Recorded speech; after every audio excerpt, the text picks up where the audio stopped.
আপনার জামাই আপনার কাছে করতেছে, বউ আমি বিয়া করবো, বউ আমি বিয়া করবো, মা রাজি হয়ে যাওগা, রাজি হয়ে যাওগা, প্লিজ রাজি হয়ে যাওগা। বউ ওকে রাজি হয়ে গেলাম,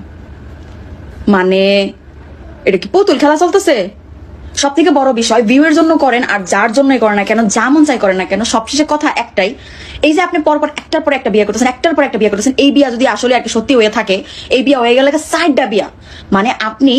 একটা বেড়া হইয়া সাইডটা মায়ের বিয়া করলেছেন, প্রথমটারে ডিভোর্স দিয়া ওটার ঘরে একটা সন্তান, ওইটার ভরণ পোষণ খবর নেই, এরপরে করলেন দ্বিতীয় জন রে, ওইটা এখন পর্যন্ত টিকা আছে, ওইটার পরে উনি যাইয়া আরেকটারে ধরে নিয়ে বিয়া করাই দিল, ওনার ঘর তো হইলো হইলোই, পরে যেটার লগে বিয়া করাই দিল আনলো বাইক, ওইটার ঘরে তো একটা হইলেন,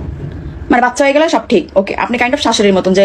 জামাই এরকম করতেছে, এই ঝামেলা করে এই ঝামেলা করে একটা বাচ্চা হইলা সব ঠিক হয়ে যাবো, মানে বিষয়টা আপনার কাছে এরকমই হয়তো বা বাচ্চা হইলেন, এরপর জমলো না এই জায়গায়, ডিভোর্স করাই দিলেন বা লয়ে লাইছে বা দিয়ে দিছে, যাই হোক না কেন, ভিতরের খবর জানি না, তো ডিভোর্স হয়ে গেল, ওই ঘরেও একটা বাচ্চা, এখন আবার মানে তিনজনের ঘরে সিরিয়ালে বাচ্চা, এখন আবার যে আর কি নতুন এন্ট্রি নিল, কদিন পরে কোন মেয়ের ঘরেও বাচ্চা,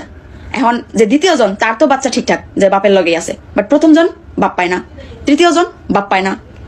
এখন যে চতুর্থ জন আইতাছে এর লগে কি হইব জানা নাই, তো সোশ্যাল মিডিয়াটা পুরা বাথরুম বানায়া ওর মধ্যে বিভিন্ন ধরনের হাগা দিয়া, মানে পুরো একটা হাগো খিচুড়ি বানায় ফেলাইছেন, মানে আপনার ঘরে মানুষ দেখেন, মানে